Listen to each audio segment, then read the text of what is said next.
Hello, and thank you for tuning into the Stuff I Heard podcast. I'm your host, Joshua Peak, and I happen to have my number one fan and supporter here with me today, my wife, Deloris. Hello. Good morning. Good morning. Um, we have been doing this now for 4 years. Yay, 4 years. Can you believe it? Yes, I know you've been very consistent for 4 years with it. I know that I have driven you crazy at times with this. Um, I think we were sitting on the couch one night and I was like, hey, I'm going to do this thing. And you were like, really? Well, I mean, you started off you started off with your phone, didn't you? Yeah, just my phone. Yeah. And then it turned into me taking over the kitchen table on a regular basis. No. You started in the office first. You took That's the right. desk. That's right. You bought the little soundboard and took over the office desk once in a while, and then started having guests. And we were like, we don't want them in our bedroom. Let's take all this stuff out here yeah. and set it up in the kitchen. And so I was doing that, and then I would go off with friends, and I would take all the stuff with me and set it up at various places. Yep. You've done that several times. And I've along the way, I've tried to learn a few things. I've tried to watch what other people are doing. I've tried to see some of the shortcuts that they've done. And of course, when you're getting started doing something like this, I kind of want to talk about the fact that, anybody out there that's listening to this and you're thinking about starting your own podcast, you can start as simply as doing just with a phone.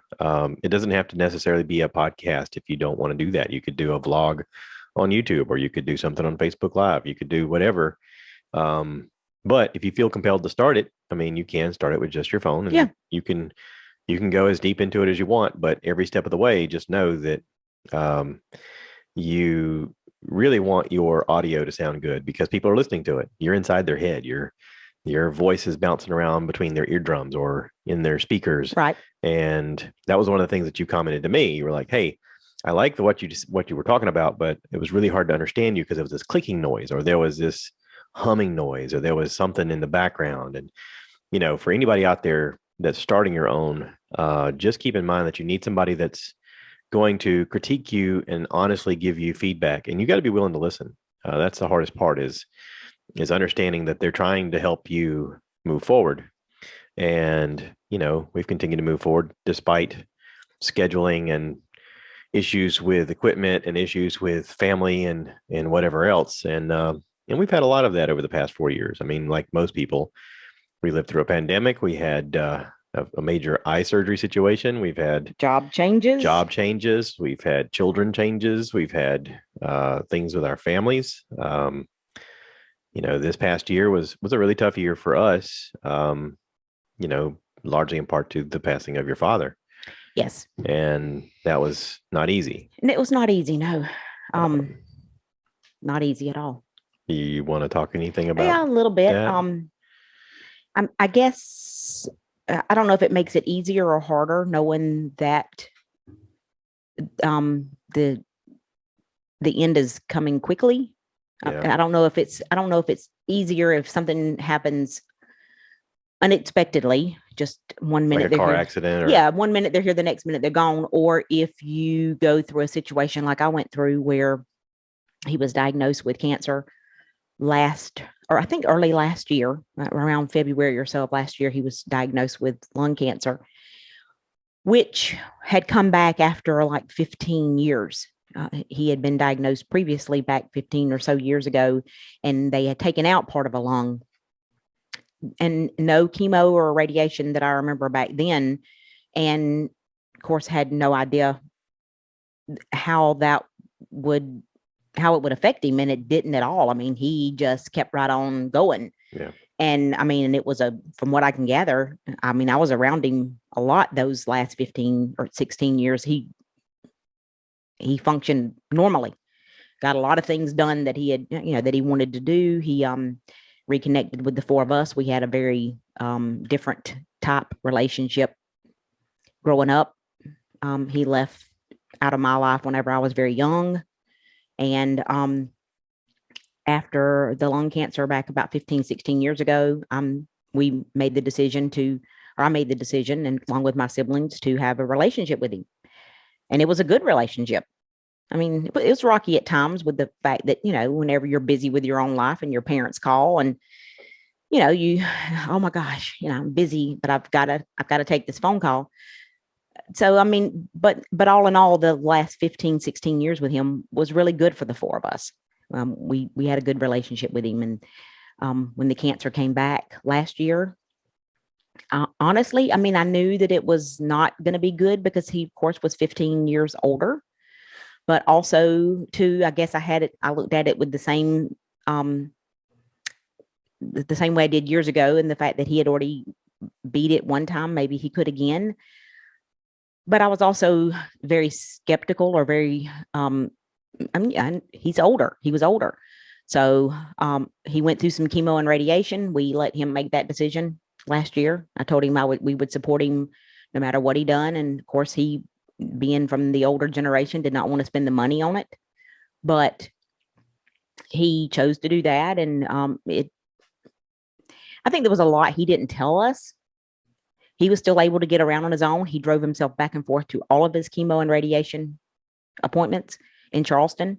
He lives he lived, about how far would you say he lived from? About 45 minutes. About 45 minutes in Charleston traffic, mind you. And, this 70, he at that point was probably about 78? Yeah. Drove himself back and forth every day for 6 weeks, Monday through Friday for his radiation.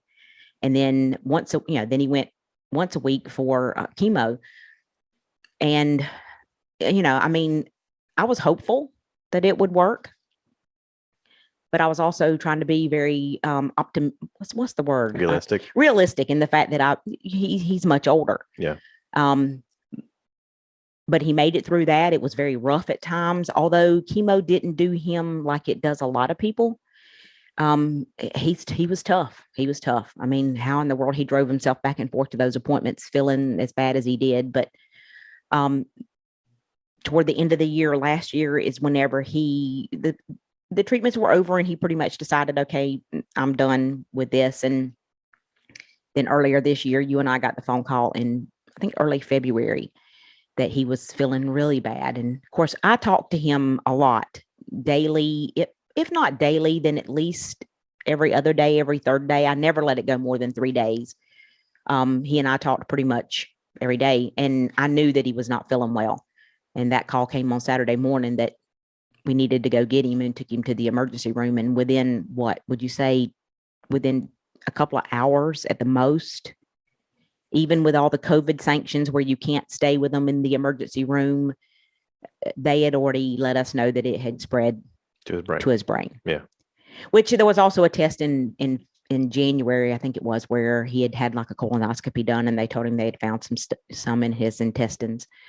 So I knew then that I really thought we were in for a really long, extended illness of him not being able to take care of himself. And of course, this was my first experience with any of this. So I had to learn how to call hospice, and which hospice is the most amazing thing ever. I remember you saying you listened to a podcast about the person that started hospice, and I don't know how those people are like angels. I mean, it's all there is to it. Can you imagine dealing with that every day? That's your job. He had the most, I never met her personally, but she and I talked all the time, his hospice nurse, and he was still only seeing a hospice nurse. She was going into his home twice a week. And she even told me how she was just completely blown away with how optimistic he was, how he had a very joking personality, cut up, carry on, and make people laugh. And he was still doing that right up until the very end. And my aunt, of course, had moved in with him, which was a huge help. Although he was still getting around on his own, I was glad to know that somebody was there with him. She was his last living sibling. And she graciously moved in with him back in February. And, whenever he passed away, she called me and told me. But it was, I couldn't have asked for it to have been any better, in the sense that the last week, he wanted to make it till his 79th birthday. He did. We celebrated that on March 25th. With a pineapple upside down cake. Yes. My brother got to go on his actual birthday and took him to eat, fixed him fried shrimp and oysters, which is what he wanted. And we've got pictures of him doing that. And then on Saturday, all of us were there for his birthday. And I guess looking back now, I knew that something weren't right. I knew that he felt bad, which was normal. I mean, but with what he was dealing with, but I don't know. I guess the Lord was preparing him for he was getting ready to take him because he really tried hard. I think that day to just soak it all in. Yeah.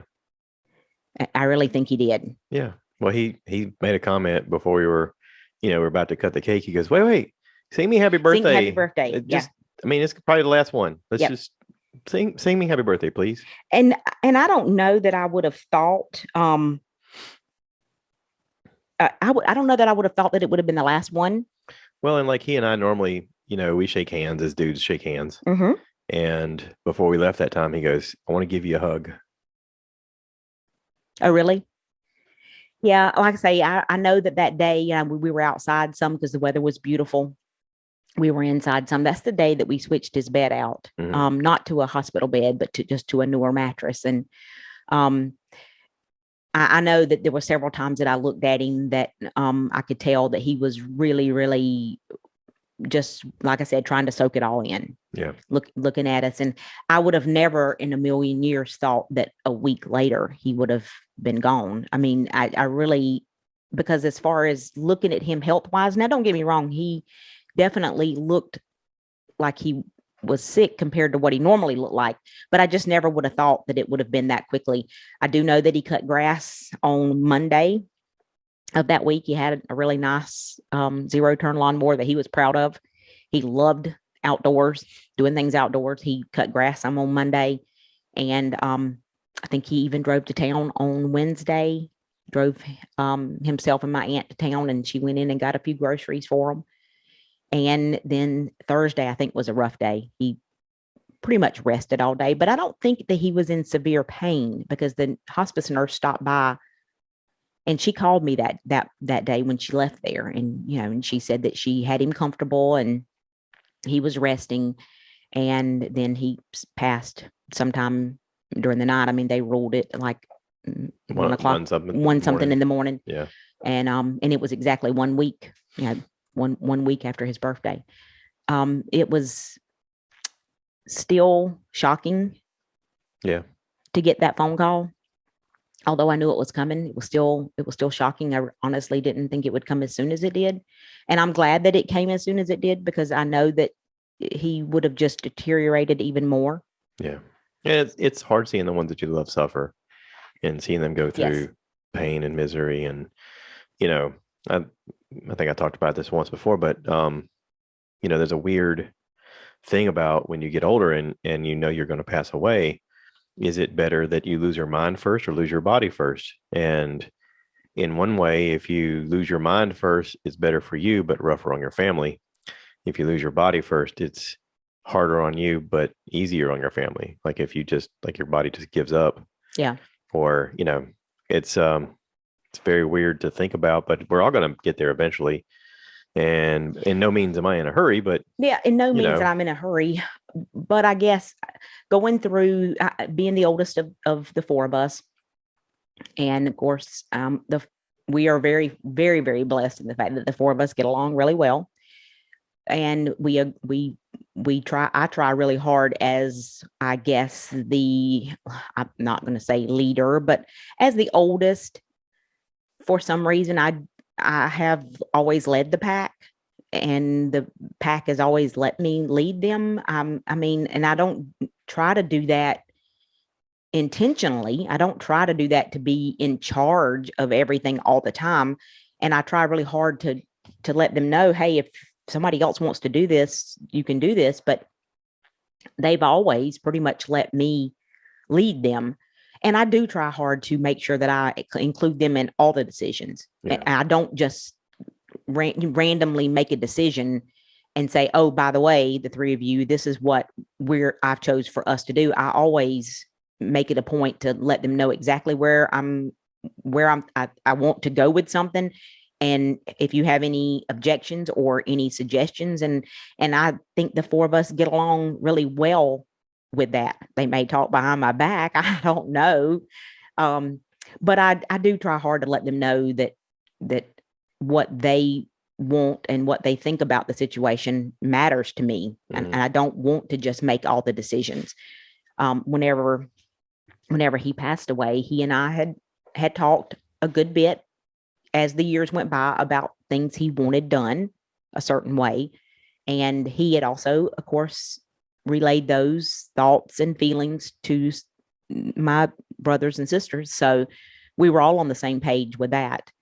I do think that the weekend, because he passed away on a Friday and we had his funeral on a Monday, I do think that I just went through the motions. Yeah. I'm sure. Tell me where to show up. What am I supposed to wear? Well, where do I sign? Yeah. I mean, I was just doing what I had to do to get everything pulled together in time for the funeral. Mm-hmm. Simple things, though, like remembering to take your own blood pressure medicine that was something that I notice you get caught up in everything so much that you have to be reminded of simple things. And yeah, because I was too busy on work. Yeah. I guess I had my mind focused on. So we were like, everybody knew, and everybody was trying to help as much as they could. And they did. Everybody did. Of course, I did write and read a eulogy at his funeral. And of course, I wrote it myself, but I also let my siblings read it. Yeah. I let, my brothers and sisters read it before the funeral and let them add things. I asked the three of them, first off, do you want to do this? I mean, do you want to speak? Nobody has to speak at all, but it's just something I feel like I need to say. Well, and when you and I talked about that on the way down, and I was like, listen, I felt like it needed to happen because it was almost an injustice if one of you didn't speak. I didn't want there to be a pastor who didn't know him being like, well, and there's Sammy. He was a nice guy, blah, blah. And I'm like, wait, slow down. Let's have one of the kids say something about their father, someone who knew them the best, someone who can give proper context and cares. And but that's easier. That's easier said than done. Sure. As far as but it was, but you also find some strength that you didn't know that you had. Sure. Thinking now, I mean, I felt like I did that. I think without crying, although I didn't cry a whole lot prior to him, him passing and the funeral weekend. I don't remember really crying very much. I had a lot to do. I had to, we had to pick out what. Yeah. We had a lot of funeral arrangements. We had to go through pictures and things like that, and find clothes, and there was just so much. Right. I mean, there was just so much that I felt like I didn't have time. Didn't have time to do any grieving, so to speak. Yeah. So, but now if you ask me if I could do that for when something happens to my mom or to my stepdad, who's been in my life forever, I don't know that I could do it. I mean, and I'm sure it's going to be one of those situations where I'm just going to have to see how it is, because honestly, I never thought about giving a eulogy whenever my daddy was alive. And even right there, even in the last few months when we knew he was really sick, I never really thought about it. It just kind of, after he passed, it just kind of hit me that I felt like there was some things I needed to say. Absolutely. And I think he would have wanted that. I think he would have been like, well, I hope so. I hope so. I wish that, I mean, for the life that he lived, it would only be respect and honor if one of his kids is like, hey, this is the good, bad, and the ugly, and we love you. Yes. And I tried hard. I mean, I did not fancy up the eulogy in the sense that I made reference to the fact that, we went years. Because our relationship was not a storybook relationship. Yeah. But when you get right down to it, at the end of the day, most of them are not. Right. People just aren't honest about it. Everybody makes mistakes and everybody fumbles along the way. Right. And, the one thing I couldn't let go in my mind was the fact that I didn't want some pastor saying final rites or final words and not speaking about who the man was. Yeah. And ultimately that's your story is what you want out there. Who you are. Right. I mean, and of the people that are in the room, they're the ones that know, and they're the ones that deserve that back. Yes. And because my daddy did not go to a quote unquote church regularly. I think he did years ago. Mm-hmm. I know he was saved. Yeah. I know that. I mean, there's no doubt about that. I know that years ago, whenever he was married, because he remarried in the early 80s, him and her both joined a local church there in Rondo, and they were very active in the church. Whenever she got sick, because she had some severe dementia issues before she passed away in 13, that's whenever they kind of got out of the habit of going to church. Mm. But us having the funeral where we did in South Georgia, where he was originally from, born and raised, and all of us. And some of his best friends were there. Right. There was no way for me to have a pastor that knew him. Yeah. Right. Yeah. Although, the pastor that we had speak is somebody that we know personally. I've known him all my life. We went to school together and graduated high school together, and he knows my family very well, but still he didn't know my daddy. Right. But yeah, I just, like I say, that kind of came to me at the last minute, and I spent hours by myself that weekend trying to sit down and write a eulogy. And I'm sure my siblings were probably all thinking, what's going on. And of course, whenever I did let them know what I was thinking about doing, and asked them to read it, and said, if either any of you want to speak also, or do you want to read it, they all read it, agreed with it, added some things to it, and said absolutely not, that they did not want to, they didn't think they could do it.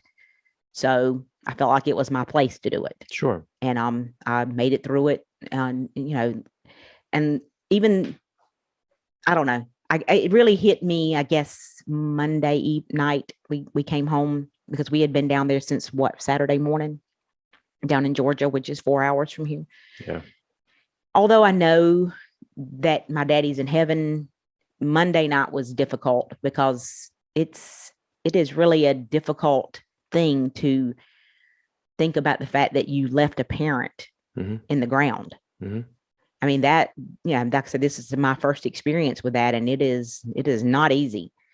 Although I know he is not spiritually there, that I know he's in heaven, but that was still difficult. But I think even then, because I went, Tuesday morning, you get up and you've got 1,000,001 things to do. You've got a lot of phone calls to make. I mean, yeah.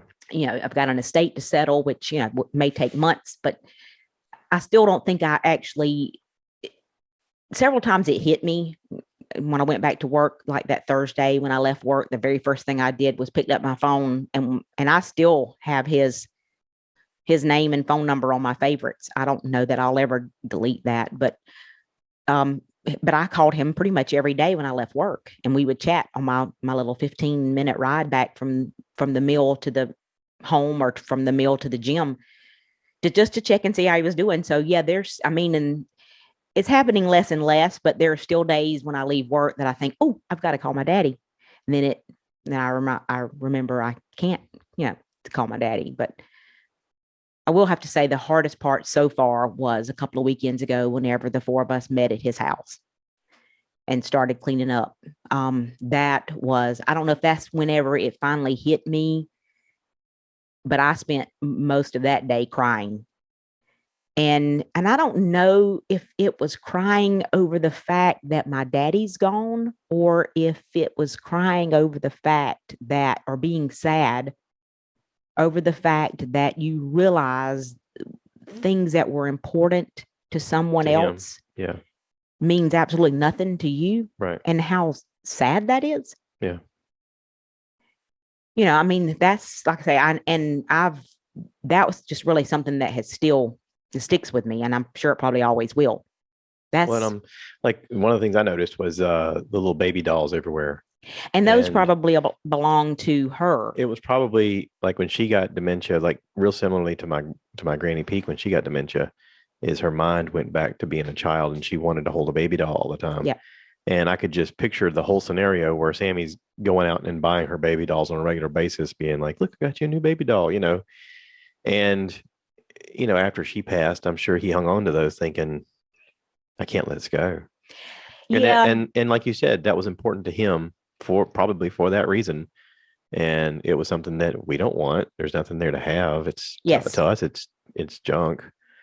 But it's like you said, you're going through the thought process of this was important to my father, and it's not to me. And it's a shame that we're getting rid of so much stuff that Yes. was important to him that's not to me. And it in a way, it makes you take stock of your own Makes you take life. stock of your own life. And you're like, Maybe that's what had me so depressed, or I wouldn't say depressed. Maybe it's what had me so it's sad and depressed, the same thing. I mean, no, they're similar, but they're not the same. it's what had me so sad in the fact that number one, I'm 57 years old. Yeah. You know, and I have a lot of stuff. Yeah. We got 40 more years to collect more stuff. Stuff slash junk. I mean, when you really get right down to it, it doesn't mean a thing to anybody else other than you. Right. Well, that's my mom used to say, have this conversation often. She says, if the house catches on fire, name 3 things you're going to take out of here. She just wanted to find out what was important to you. And when it got to be her turn, she would always say, like, typical mom things, photo albums and, things that were family related, because she was like, the rest of this stuff can be replaced, but I can't replace my photo albums. I was like, okay, well, now our photo albums are digital. And the other night we heard the smoke alarm. Well, I heard the smoke alarm in the middle of the night. It just had gone off, probably need battery changed. But I heard it for a second and I was like, oh crap, what if the house is on fire? My brain immediately thought, my mom would say, what are you grabbing? What am I grabbing? So I started thinking about the things in my house. What's important? Well, you, obviously, that's a given. But then nothing else matters. I know that's everything else can be replaced. And I can grab my phone, but I don't need my phone. I guess photo albums are the one thing too that I've just in the last couple of weeks going through all of this with going through photo albums to pick out the pictures that they do at a funeral. Mm-hmm. And, that's totally different now. You don't have to do that, but most people do. But photos just don't keep like. No. I mean, it's just amazing how they deteriorate. Well, plus it gets to a point and as a child, you look at your father's photos and you're like, I don't know most of these people. Yeah, exactly. Who are these people? And if Donna hadn't been there to point out a few of those people, even some of those, she was like, I'm really not sure about this one. Yeah. He probably knew who they were, but we didn't know.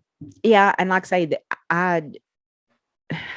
I think about the fact that my mom has got like 3 or 4 like photocopy, not photocopy, Xerox paper, like you get the reams of paper in the box. I guess probably that's the one thing that most people, for some reason, store their precious photos in. Something burnable. Yeah. But he didn't have a lot of those. He did have some. Now, of course, I'm sure because of a mom, a female being the way she is, more sentimental, a woman probably has way more of those things. Like I'm sure my mom has way more photos like that of us growing up through the years and her siblings and that kind of stuff than my dad did. But like I say, I don't know what to do with all of these, with these photos. And I wouldn't say that there's a massive amount. There's a couple of photo albums full of pictures, but I mean, and I did take some on my phone, and I guess the main thing to do would be back them up on the cloud, and then they're always there. So you can load them on Facebook, and then they exist on Facebook forever. So like I say, there's more people. I heard the stat saying that there's more people that are dead on Facebook than there are alive. Wow. Because a lot of people started one and then they passed away, and their Facebook is still out there. And in a weird way, that is an interesting way to archive photos. Because if anybody's looking you up, or like even ancestry, when you go, well, who was my great? But don't you think it's weird in the sense that I get that, and of course I'm older than you by a lot. Let's just be honest. I've had several classmates or pass away, and whenever their Facebook account is there, it doesn't go away. Right. So when their birthday pops up. Speaking of which, today's Marty Green's birthday. So now that I'm getting older and I see somebody's name pop up on Facebook, I look at them and think, should I say happy birthday? I mean, I don't want to, sure. Right. I know I don't want to be, what's the word? I don't want to be inconsiderate. I mean, and not say happy heavenly birthday. So, I mean, I'm just like, now I'm finding myself Oh, I know. hovering. I did that today with Marty's. I was like, I don't know if I should say Yeah. I miss you, buddy, or what. I mean, Yeah. it's not like we were super close, but And, we were at one time. and is anybody monitoring? See, my dad had a Facebook account, but I have no idea what the password was. Right. And honestly, I've got too many other things to worry about with trying to keep his power bill, I mean, power bill and things like that, as some opposed to people his leave theirs Facebook. public, and then they'll continue to post photos to their wall of Who? people. Like, People? so a good example is Cherise. Mm-hmm. When Cherise passed, her Facebook account is still open, and people post photos that I found this photo of us when we were kids. Yes, but is anybody monitoring No. that account? But just like my dad's. If you were searching it like as a friend or family, you could probably be able to look at them. Oh. Which I think is kind of a way to share those photos. Now, the weird part is you think, okay, so Facebook has only existed for what, 20 years ish? Yeah, I honestly don't know. I guess we would have to. Let's just ballpark it. I guess we'd have to GTS it. Yeah. let's ballpark it at 20 years. Okay. What's it going to be in 100 years? What could it be like? I mean, what is it going to matter to people 100 years from now? I mean, in 100 years, yeah, we went from horse and buggy to cars. And then since 1922, cars have taken a huge leap. That's just automobiles. What is the rest of this going to do in the next 100 years? It's going to be crazy. Yeah. Like I say, I don't know. It's been a learning experience. Yeah. But I have found that, number one, people will work with you. Yes. If you just be honest with them. Yes. And that's how all my phone calls have started off. Although years ago, whenever my dad's wife passed away, which she was my stepmom, but we did not have a relationship with her at all. That was during those times whenever we really didn't have a relationship. We didn't have a relationship with him, so I didn't have one with her. And when he came back into our lives, whenever the diagnosis with lung cancer was 15, 16 years ago, she was already in such dementia stages that there was no relationship with her. But when she passed away, he put me on his checking account. And of course, like I say, I'm definitely learning the hard way on some of these things, because he and I just walked in the bank after she passed away, and he banked at a little local, not a Wells Fargo or anything like that. He banked at a little, it's called Enterprise Bank. And I think it's like Waldoboro area, around Cottageville area. Well, walked into the bank one day, and I went there with the sole purpose of making sure that I was on his checking account. So if anything ever happened, I could keep his bills current, those kind of things. And also you realize that as he's getting older, he was forgetting to pay some things. Well, I mean, and she helped. He was questionable about, should I do this? And you were like, how about let me help? Yep. So, that's whenever I set about the task of getting his power bill drafted and his internet drafted and things like that set up. And, he was from the generation that didn't want to have anything to do with that. Right. But whenever they put me on his checking account, I just assumed, okay, now I'm on his checking account. His statement actually read his name and my name. And he even, of course, getting your checks printed with names on them doesn't mean a thing. That's simply what you choose to put on them. You can put any name on your check. That doesn't mean that person can sign on the account. Yes, you can do that. But when he passed away, I did what I thought was the right thing. I actually had his checkbook with me. I took his checkbook. I took his, when he passed away, before we went to Georgia, I went to his home and got personal items that I knew that I would need. So security card, I got his wallet, and I got his checkbook, knowing that I could sign on the account. And we set that up so that when something happened to him, I would be able to pay for his funeral. He had allowed for funds and some insurance money to pay for his funeral. So, you and I went and wrote a check at the florist, to pay for flowers.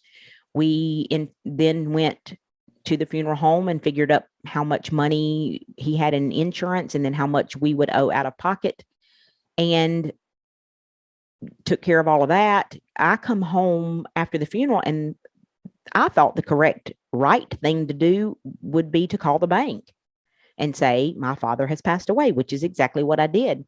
and they automatically not closed his checking account, but the lady told me, she said, you are only a signer on his account while he is alive. Mm-hmm. And I was like, well, that didn't do me any good at all. He was able to pay his own bills. Mm-hmm. And she said, we will not honor anything else on this account unless it has been set up as an automatic draft. So I panicked because I'm thinking, I have paid the funeral home and the florist. They deserve their money. And, she was like, I'm pretty sure that they'll honor those checks. Don't panic. I mean, it's not like I was trying to wipe his account out, and do things behind my siblings' backs. That's not what I was trying to do at all.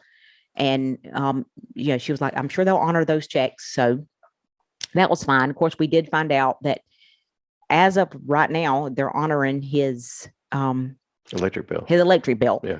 I'm pretty sure automatic draft. I'm pretty sure but that's because it was set up automatic draft. We went in and they got his routing number and his account number. If you set it up that way, then it's different than if you set it up through your debit card, mm-hmm. which, I ran into the issue with his cable or dish network being set up through his debit card. And the minute that they coded his account, whatever it is they code it when somebody passes away, it automatically suspended his debit card. So it kicked out the dish network payments. So I had to go in and put our credit card down to keep that turned on because, my aunt is going to stay there until we can get the place sold. Yeah. But so, I'm definitely learning. I did not know that whenever he had a will, and I learned, as I'm sure everybody probably already knew this, but I didn't. When you hire an attorney to draw up a will for you, you draw that will up and he gives you the original. I think sometimes maybe the lawyer's office or the attorney's office will keep the original if you choose for them to. But for the most part, what I've been told is the original is handed back to the owner. It is not filed with any kind of court system. Right. I just always assumed it was. I thought that's what you were paying the fee to the attorney for, but all you're paying the fee to the attorney for is to draw up the will. For them to do the contract. For them to do the contract. And then you sign the contract, and then somebody in their office witnesses it, which had been done. But then they hand the original back to the owner, and the will is not filed until the person died, until the first person passes away. Yeah. So is that what they call probate? That's when it has to go through probate. Yeah. It doesn't matter whether you have a will or not. If you still have to go, it has to be probated. And if I'm understanding it correctly, because I have hired an attorney to help us with the probate process, because it's just easier. There's a lot of forms that have to be filled out, and we don't live in the county that my father lived in. So hour and a half away one way, take off work. So I hired an attorney that will file all these forms for us. But the way I understand it is if a person passes without a will and they have a spouse, of course, everything goes to that spouse and children, mm-hmm. but it still has to go through probate. Mm-hmm. And there are different legal steps if the person passes without a will than if a person passes with a will. Even with a will, it still has to be probated. But the process is a little smoother because their wishes were already in writing. And there's also a difference in a living will. Yes, a living will is totally different. Yeah. So if I understand it correctly, a living will does not have to be probated. Right. But still, I think it still has to go through something. It has to go through something, unless whenever you do if you do a living will, and maybe that's a question I should ask now that I've got an attorney working on this for me, is if a will is not filed with the court, and the reason I was told that that's not done like that anymore is because people change their will so often. They change their mind. So years ago, I have no idea how long, years ago, the court system decided to wait until you pass. Yeah. For that to be. Well, because otherwise it clogged up their system. To be filed, yes. Yeah. So is a living will filed automatically? I don't know. Or does that just go through the process faster? Because, like I say, that's a question that I want to ask because that's something that you and I need to do. Yes, because we only have wills. We don't have living wills. Right. So, yeah, like I say, it's amazing how you think that you've got you've done a job, a decent job or a good job of dotting the I's and crossing the T's. And then when something like this happens, you realize, oh crap, there's a lot of things that I need to do about my own personal affairs Yeah. to make sure that, that this is not left on my spouse and or children, because it is a lot. And like I say, it's well, and I also think that's, I've had kind of a conversation with my parents about it. And my mom has made it clear that she has a lawyer that's taking care of everything. And I think that going through this with her parents, she's realized that she wants it left up to someone else's hands just so that it doesn't burden us. And maybe she's, listen, she's on top of things when it comes to stuff like planning. I agree. Like, she's like, this needs to be done, and this is why I think it's a good idea. And she'll make sure that everything's exactly like she wants it. And my dad, on the other hand, I think he just trusts that everything is going to go the way he plans. I don't know if he has a will. He hasn't really mentioned it. Every time I ask him about whatever's going to happen in the future, he's like, don't worry about it. He keeps saying, don't worry about it. And see, I'm not there yet. It's going to be a long time. And he's probably right. I mean, unless a freak accident happens, seems to be living his best life right now. Yeah, but I mean, I don't know if maybe some of the stuff I was dealing with a couple of Saturdays ago, whenever we started working on emptying his house, I think some of the stuff I was dealing with, of course, was the fact that, throwing away somebody's life. Yeah. But the other thing was the fact that there was so many things that because his wife had passed in 2013 and he had done nothing. He felt like the same way. He didn't want to throw away anything of hers. But then that became a burden on us. Sure. Which, I mean, and I know this probably sounds terrible, but I'm trying to be 100% honest about it. Some of it was me being a little bit ticked off at him too. Right. That you left me this mess. You left us this mess. Yeah. Yeah, I mean, and I know that I shouldn't feel that way. I mean, yeah, but it's also, I'm just trying to be real about it. You can picture the fact that he built a life with her, and I mean, for whatever it's worth, they were meant to be together. Yes, I understand that. When she passed, it was hard for him to process and hard for him to think that he's letting her go. And I'm sure he probably went to bed most nights and thinking, this was the better part of me, and it's gone. And how do you let that go? I mean, that's why he didn't touch his kitchen table for forever with all of her stuff on it and her purse there and everything else. I mean, he was just, I know, but I mean, it's just but also too, it's hard on the people that are left to clean that up. Right. But I understand it. I understand. It's, and I mean, and that's what's been eating at me the most, or not, or I've been struggling, or I've been struggling with. I went through the same thing when one of our kids moved out. I had a hard time moving his stuff around, and when things started disappearing from his room, I was kind of heartbroken over it. And I was like, I don't know if I'm ready to let go yet. Yeah. But like I say, I don't know. It's been a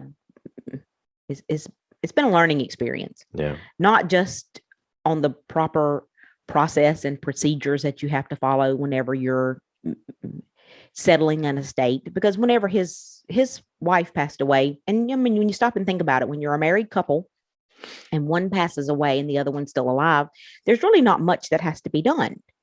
I mean, everything goes for the most part, everything goes to the surviving spouse. And that's what happened whenever she passed away. I remember I helped him because it was very easy. There was also the thing of her having children that were estranged and trying to reach out to them. But I mean, if you're, and like I said, that's a totally different thing. But for the most part, you just, because you keep all the bills, I mean, you keep the home, the utilities, all of that stays the same. You still need all of those things. Right. Whenever somebody passes away and you're settling an estate so that you can sell everything, that's a lot. Yeah, because you think, okay, there's gas, there's water, there's electric, there's phone, cable, whatever, internet. What am I missing? Oh, and this thing and that thing, and yeah, it's a lot to take on. And also, like you mentioned, knowing when to grieve. Honestly, Mm-hmm. you're still in the process of procedures, and sometimes the procedures takes precedent because you're like, I know this has to be done, Yep. and it sort of pushes your emotions to the back burner for a while, and then it catches you on off times, and it Yep. catches you when you're not expecting it, and sometimes it's when you hear a song on the radio or see something that reminds you, and it's like then it hits you, Yep. and and that's normal. I think that's normal anyway. I mean, I still have my parents right now. Yep. I'm lucky. I mean, Well, I mean, I'm 57 years old and just lost my first, yeah, yeah, my, yeah, my first parent. So it's, I'm extremely blessed in the fact that, my parents were very young when I was born. yeah, And, so I'm, like I say, 57 and just lost my dad. My mom is still extremely healthy, and I'm very thankful for that. I'm hoping to get way more time with her, but like I say, it's as you get older, and parents who wait much later in life to have children, I can't imagine being in my 60s and having, I mean, like I say, there's a lot of people out there who wait until their latter 30s and early 40s to have children. And then whenever their children are going to be, still living with them when they're yes. Yeah. Like I say, it's something that I'm just having to take one step at a time. yeah, yeah.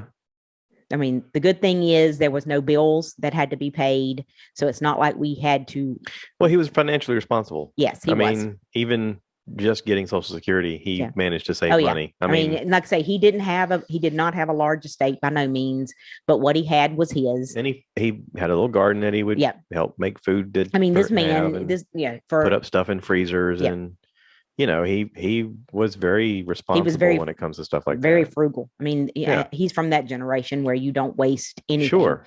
I mean, this man got $1,100 a month is all he got in Social Security, and still managed to save money. Yeah. All he had was just his bare living expenses. And I mean, and I've gotten a couple of power bills now. His power bill is like $60. The last time he and I hung out, he made a comment about the fact that his computer had died. And he's like, I'm thinking about just going to Walmart and buying one of those little box computers. And because he said, I kind of miss my computer. It's been dead for a while, but I think I could go get one of those and just plug it in, and then I'd have something to use. And I said, well, what about your tablet? He goes, yeah, I do have that. He goes, I keep thinking about that. And I think, I don't need to waste that money. I Yeah. mean, and that makes perfect sense. I mean, if you're used to just getting by on whatever, it's hard to accept the fact that you could just, like he said, they got it on sale for like $300. I go get me one, and I was like, "We'll go get one." He's like, "Nah." Yeah. I mean, he kept putting it off. He's like, "Nah, I'm okay. I got all I need." And sometimes that is the hardest thing that we find, especially nowadays when everything is so, you know, satisfaction through goods in a way. We think we're gonna be happy by having things, and then we get the things and we're not happy. And it's like, okay, well, what do we do all this for? Yeah. And that was kind of the point I made to our nephew, Blake. Blake was with me. Mm-hmm. And I said, what have you gotten from this? I said, we've made several trips to the dump now with stuff. I said, do you think any of the stuff made him happy? And he was like, no. I said, when have you seen him happy? I said, because you've been around him sometimes and seen him happy. He goes, usually when we're all hanging out and having something to eat and joking. And I said, exactly. Those are the things that are important. I said, so there's a lesson in this in life. Well, I think I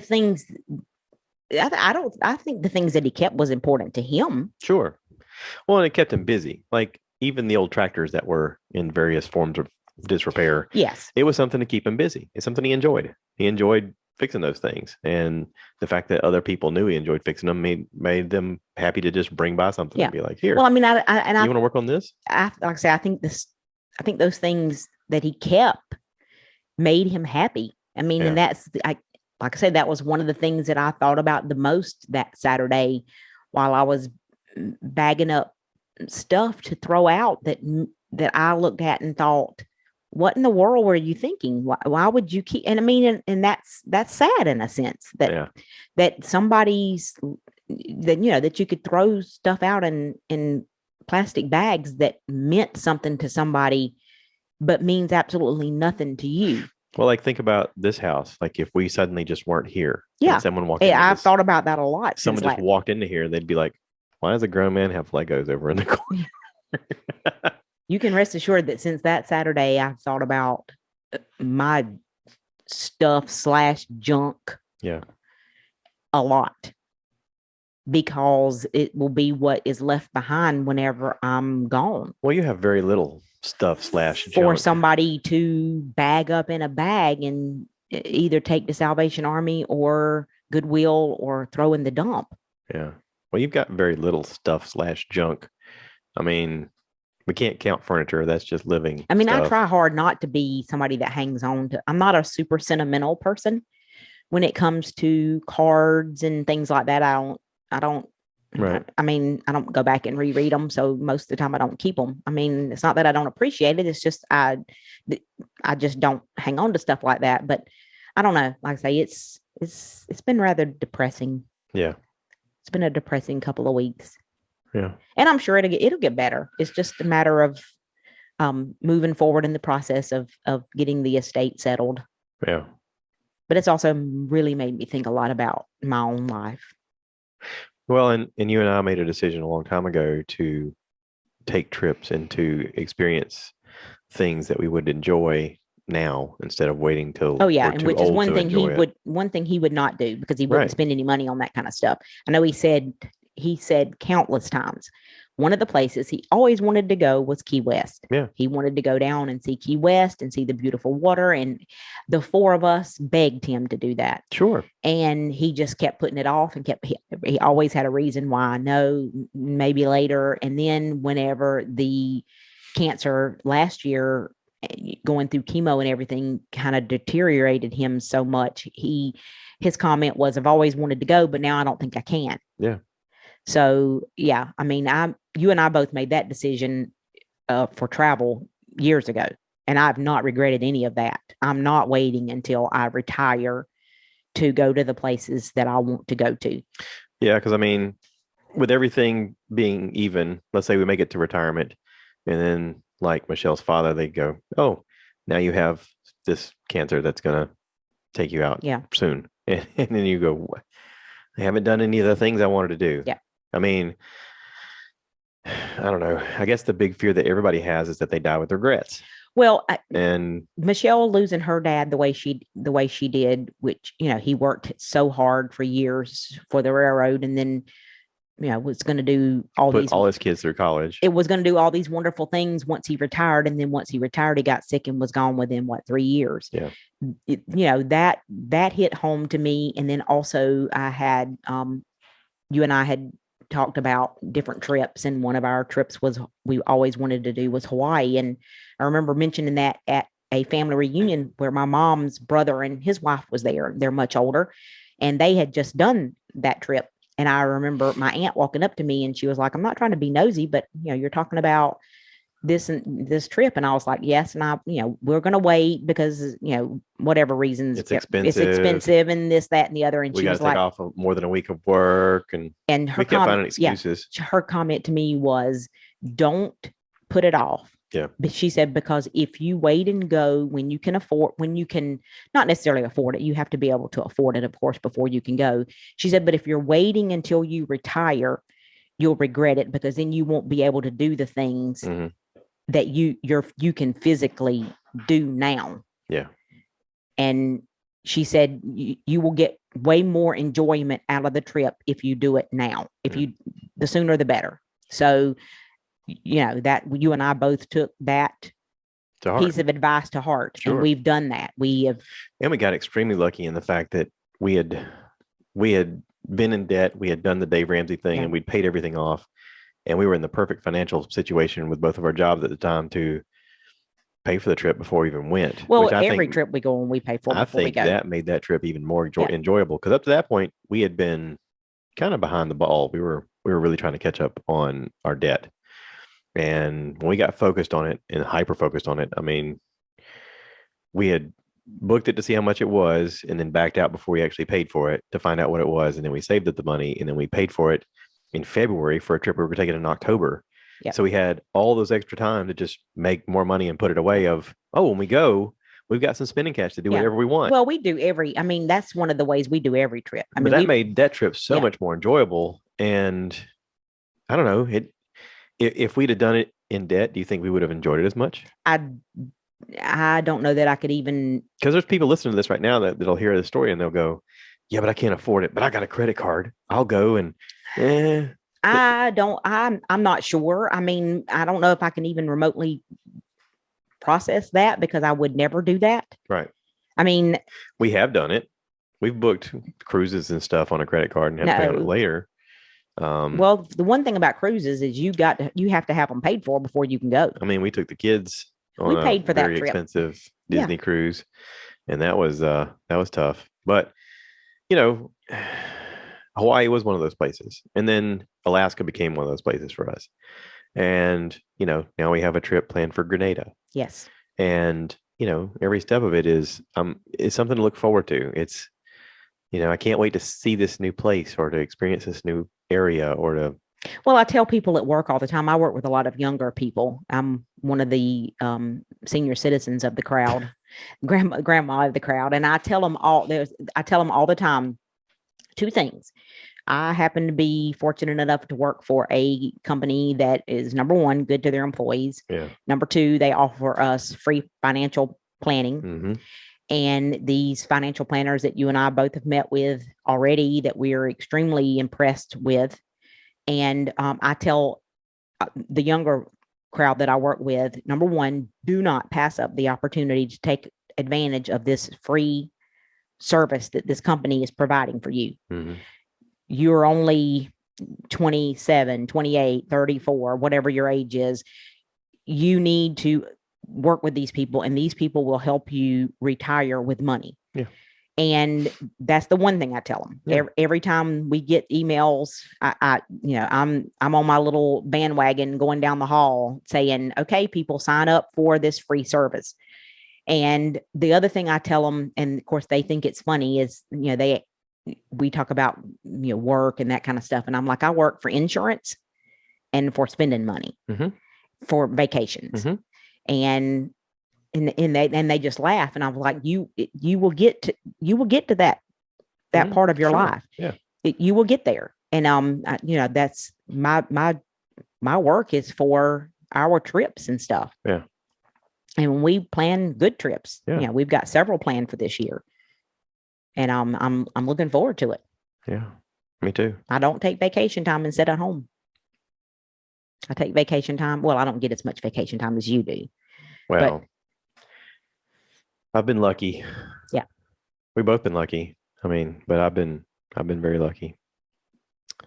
Yep, it's been, like I say, I'm looking forward. We got one coming up in a couple of weeks. Mm-hmm. We're going to the Universal Studios Islands of Adventure. We're going to their after hours. It's a private ticketed event for Friday and Saturday night. Just the 2 nights. You get food and all the rides. Yeah, and if anybody's interested in that, it's on Facebook. The group is called Orlando Informer, and you can join. They offer up all sorts of events. Yep. I think they've already, they have a couple, from what I understand, this will be our first one. They got another one planning for the winter. I think it has already sold out. I think the winter one sells out faster. Because the weather's better. Yeah. Although I don't mind, you and I both, I don't mind the heat. When I'm in an amusement park, I don't mind the heat at all. But this is also night. I mean, this is like a 8 p.m. or 9 p.m. to 1:30 in the morning. Yeah. And there'll be nobody in the park except for the select people that have pre-purchased these tickets. If I understand it right, they only allow like under 2,000 people. I'm not sure the exact count. I'm not either. It'll be interesting to learn about that. I'd like to do a podcast after we get done with that to talk about it more. Oh, yeah. Talk about our experience and stuff. But of course, we're meeting. You've got your friend from high school, Greg, and his wife, and his wife Lane. They're actually going to be there. And then we found out after the fact that my sister and her husband had actually purchased tickets. We didn't even know they were going. Yep. Until we were just chatting about it, and all of a sudden, their son and fiance are going as well. So we have like 6 or 8 of us that that'll be staying in hotels right around that area. Yeah. So I'm really looking forward to that because I love to ride rides. I absolutely love roller coasters and theme parks. Well, and also, you talk about getting older and having regrets of not doing things. That's why every time we hear something come up about, hey, this weekend, this is going on. And that's something that we've been lucky enough to have friends who are like, hey, let's go do this thing. And I don't know, there is that fear of missing out. There is that, I'm just not let's concerned with just the, go and enjoy yeah, our time. I'm not And concerned with the things that I used to be concerned about years ago. If my house is not, I mean, and my house is clean, but if my house could be cleaner, I'm sure there are some dust bunnies but it under the doesn't, couch but I'm not concerned about them anymore. it also, it always has to be cleaned. So you can clean it later. Well, I mean, it's this, the summer is upon us We and have enough clothes that if we miss a weekend, we can get it another day. we've Both got, of us are capable of doing yeah. everything at any time. So it's like, okay, I can't do it today, but you can. Yeah.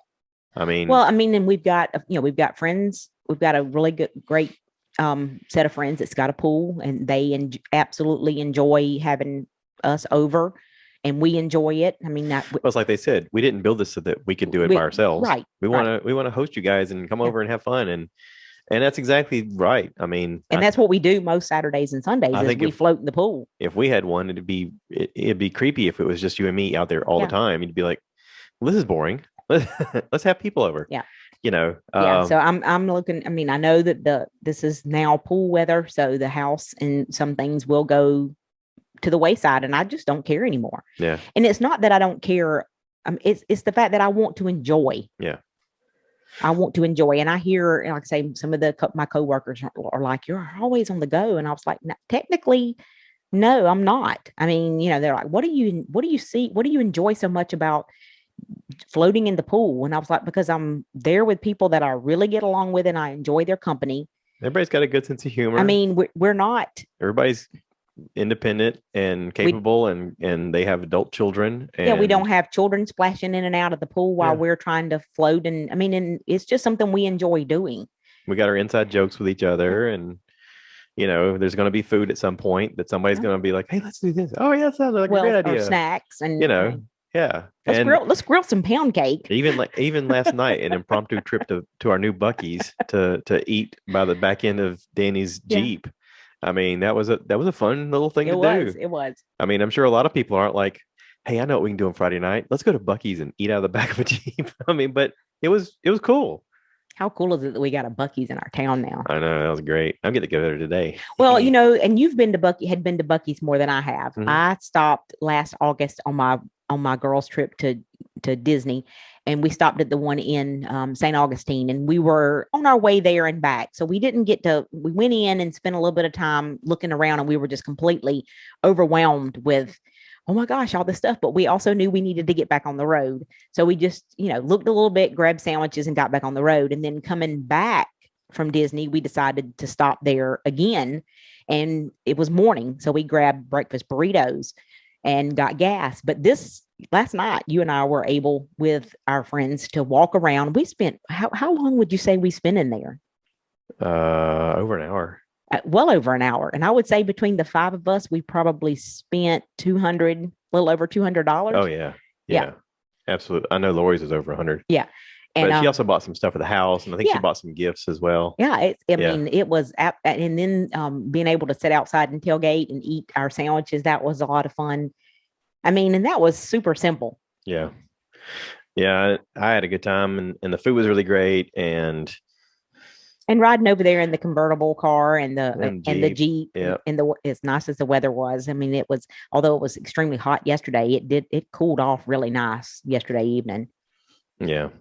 Last night you were going to sleep, and I don't know if you were awake or asleep, but you were still kind of talking. I was like, I said something about, you were like, that was really fun to go in the convertible. And I was like, yeah, it was. I said, when we sold the motorcycle years ago, we were riding through the mountains, and we were like, I'm just going to miss riding through the mountains and having that open air and being able to look around. And we made a comment then about, possibly getting a convertible or something like that. And you were like, yeah, yeah, yeah, we sure did. And I said, well, I mean, a Jeep is kind of a convertible. And you're like, yeah. And then I think you went to sleep like immediately, because then you started saying, the box is in the fridge. And I was like, what? And I was like, oh crap, she's asleep.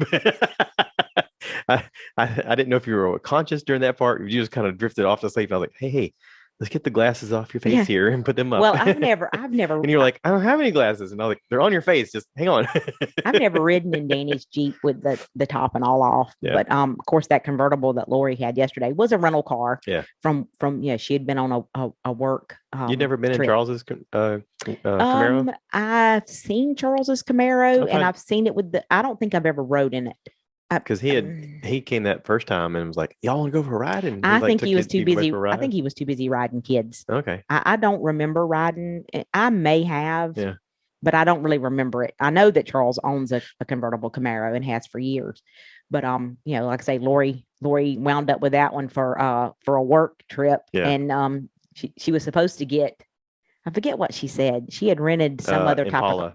she had rented some other type of car, and they came out. Then he said it was supposed to be an Impala, and they walked out, and the guy had keys, and he'd unlock, and he'd unlocked that one, and he goes, here, take this one. And she goes, how much is it? Is it extra? And he goes, nah, don't worry about it. Yeah.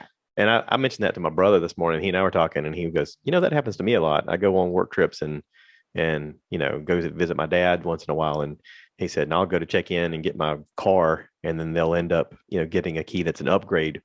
And I'll say, well, is that extra? And they're like, oh, don't worry about it. Yeah. And I think a lot of the rental car places, it's probably a situation where availability is an issue, but it probably is a thing where maybe they don't keep track of it as well as they think they do. I don't know. And see, I don't know exactly where she rented that from. She may have just rented that from here because in Florence, because she was going with work for work to Atlanta. Well, he made a comment. I asked him about it, and he said that she had taken the Buick over there, and I was like, why didn't she just drive the Buick? And he goes, well, work was paying for it. Yeah. Because it was mileage. And I was like, oh, okay. That makes sense. Yeah. So, yeah. But yeah, the Camaro was cool looking. It was a lot of fun.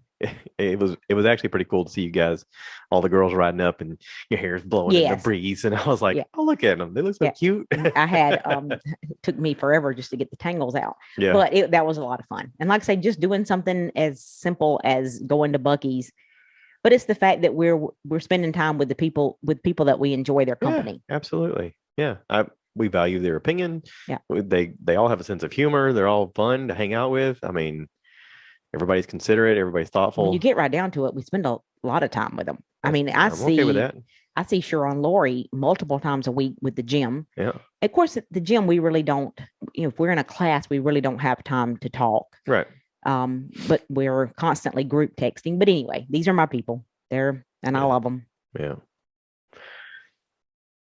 Well, I love you. I love you, babe. And I'm always impressed by you, and I'm always inspired by you in little ways. And I don't always say it, but I find a lot of strength in who you are and what you think is important, and how you are thoughtful of other people at times. And I wouldn't go that far. I learn a lot. I'm one of the most selfish. I'm one of the most selfish people there is out there. That's a cloak that you put on. You're way more thoughtful than you think you are. But I couldn't do any of this without you. I couldn't have done any of this.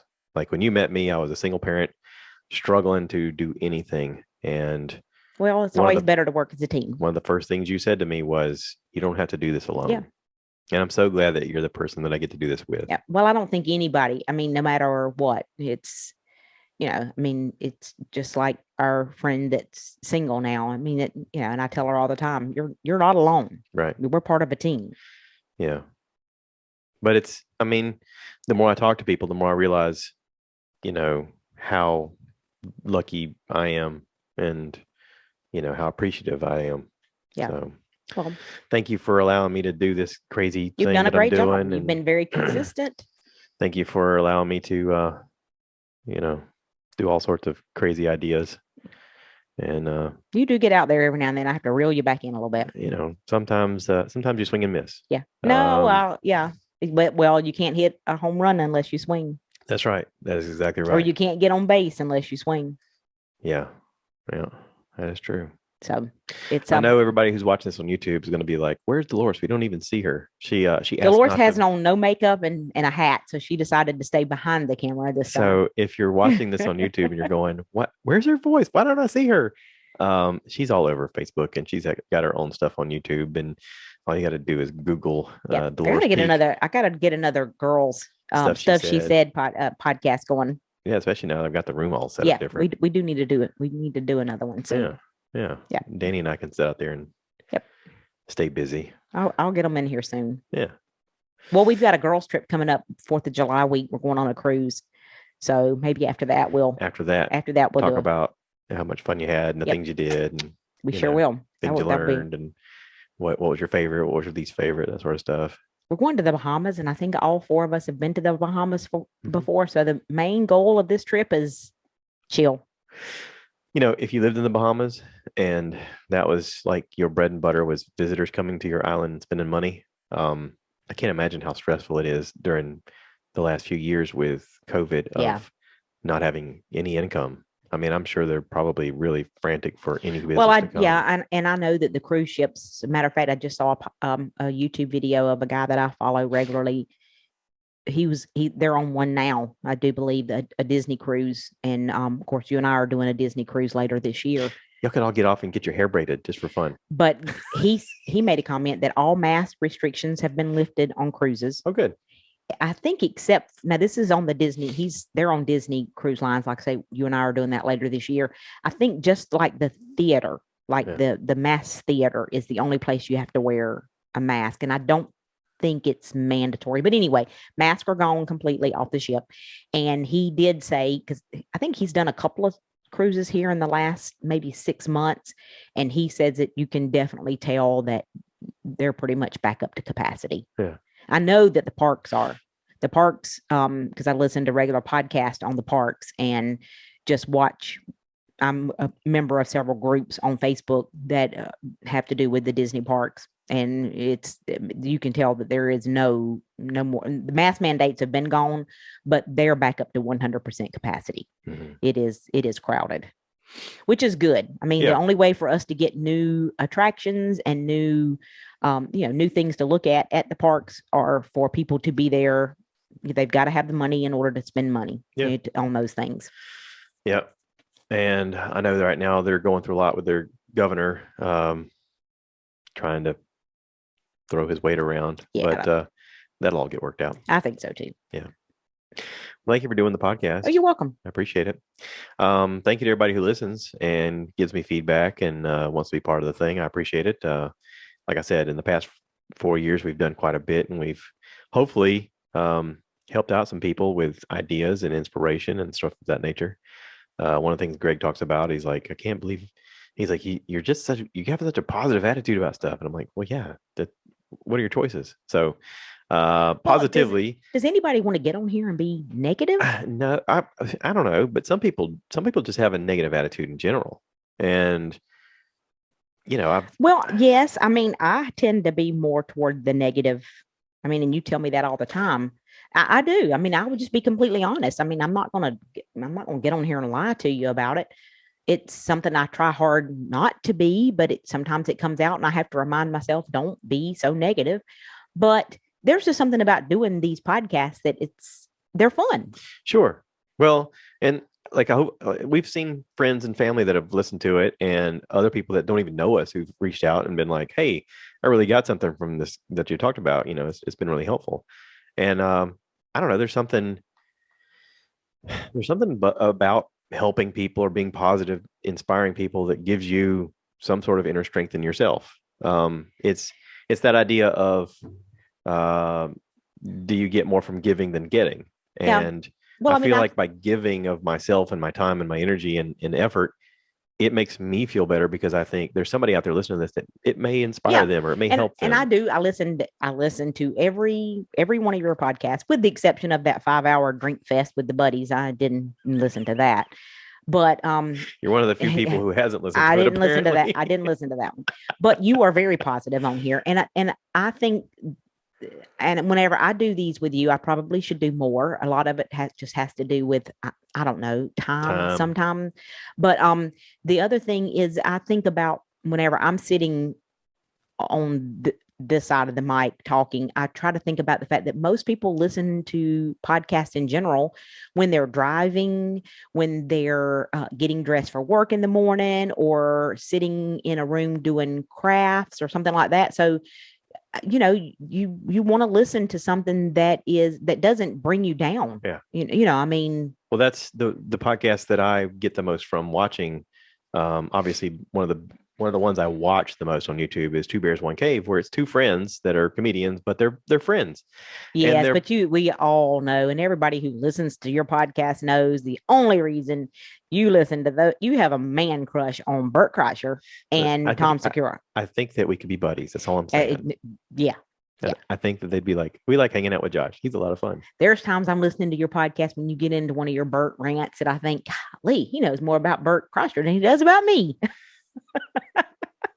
Well, and I'm sure everybody listening to that knows you and has listened to these podcasts would not say exactly true, but so that is exactly true. In my message and in my efforts of this podcast of inspiring people is also telling people where I get inspiration. Yes, and I know there's a lot of things that he does that to some people seems silly or crazy or not normal, and it makes like I see I can see behind the veil of, oh, he's doing this because it shows this other thing, or it promotes this other thing, or it helps this thing get bigger. You like Bert for a lot of reasons, but my mic's doing something weird here. Well, just the main reason is because listening to him makes you happy. Yeah. Well, he makes a comment that he had his wife's podcast, Wife of the Party. Hers is about helping people become better people. He said, mine is about you forgetting about your day and just having a good time. Yeah. And I think that's one of the reasons why you enjoy listening to him so much. That's a lot of his personality. But even on top of that is I can see what he's doing and then see where the entertainment value is added to the market savvy portion of it, and the idea that he's growing not just as a person, but he's learning to use all of his influence and everything else to make his own, I guess, empire different. He's learning how to do things different, from being a person who we saw on the Travel Channel hosting television shows to being a somewhat stand-up comedian to being one of the top stand-up comedians in the country. Well, you follow his career very closely, so you've seen how much he's grown. I mean, I accidentally watched him doing Bert the Conqueror years ago when we were in the condo. I watched him do something where they had him hooked up to a slingshot thing, and they were pulling it back with an ATV, and they'd let him go, and he'd slingshot off towards a mountain, and just back and forth, and he'd scream, ah, and then they put him on next thing I know, he's like playing professional football, and he's getting sacked by grown football players, and he's just a comedian. He's getting seriously hurt. And I was like, what is it about this guy, man? And I'm sure that most people who find themselves watching him probably think the same thing, but it's just that driving force of, I guess, I don't know, maybe it's the drive I appreciate. It's like Casey Neistat's drive. It's that, I can choose to sit here, or I can get off my ass and I can do the thing. And that is what inspires me. That initiative and that purpose and that commitment of, I'm going to follow through with everything I said I'm going to do. Yes, I agree. But I also know that people tune in to this podcast to hear things about you. Yeah. Not necessarily. And I know that where you get your inspiration from is great, but people want to hear about you. I mean, that's the only reason they listen. I mean, and I'm sure that they love it when you have, when you have guests, because like I say, I listen to all of your podcasts, but the one common thing that anybody that listens to your podcast walks away from here with is the fact that you are a positive person with hope. Yeah. Sure. I mean, I would think that anybody that listens to this podcast consistently would say, he's a positive. I'm not going to say there's not times whenever you talk a little bit about something negatively. It happens. That's part of life. Sure. But for the most part, you are a very positive. But I try to be as honest as possible too, I mean, there's some things I don't want to talk about. There's some things with our family I don't want to talk about. There's some things with our personal life I don't want to talk about. And there's times where I'm going through a funk of, God, I'm not inspired by anything. I mean, but that drive is still going in my brain of thinking, but make that part of it too. Like, tell people your flaws, tell people what you're going through, tell people the fact that you also struggle with some things, because, here lately I've had a few mental health experts on, and they've talked about the things that they've been going through. And I'm like, yeah, this is all part of it. This is the whole package. Nobody's perfect. Everybody struggles. Everybody has hard times. And I can be positive and I can tell you about the things that inspire me and I can hopefully inspire you. But also, I'm just barely keeping this together too. Yeah. So don't think that I'm on any certain uh separate platform that you can't reach. Like No, I don't think I don't. it's all achievable by Yeah. whoever does it. It's just a matter of focusing your mind and making yourself disciplined enough to follow through. Yeah. Like you at one day going, I'm going to start running. Well, I mean, And life in general is, when you really get right down to it, is just flying by the seat of your pants. sure, even if somebody writes a book going, I know how to do this, you can read it and go, I got a little bit from it, but also this person's not me. Yeah. And that's every situation. I mean, there's no parenting book that's like, this is the absolute perfect way to raise your kids. No, it's not. You can read it all of them the same way and they I all turn did out see a different. sign last night in Buc-ee's that said, life, no, what was that? Life with kids is a walk in the park, Jurassic Park. And I thought, wow, that's good. Oh, that's really Yeah, that's really good. that's really good. I like that. What is the old saying? Have kids, they said it'll be fun, they said. They lied. Yeah. Yeah. I work with a lot of younger guys and they're having kids now and some of them are in different stages of their life and I had one the other day that has a 20-year-old, a 13-year-old, and a 2-year-old. And I was like, whoa. Say that those ages again. 20-year-old, 13-year-old, and a 2-year-old. Oh, good Lord, how and I was like, oh, you're getting the full spectrum. who? You're getting the adult child, the I think I'm adult, and the no phase all at the same time. They were like, yeah, it's rough. They say the best negotiator in the world is a toddler. Yeah. Yeah. So, That is true. yeah. No. But anyway, Well, I'm thank gonna you. wrap this up. Yeah. We've done an hour and 22. Oh, That's wow. pretty good. I hope everybody's still here. Yeah, I do too.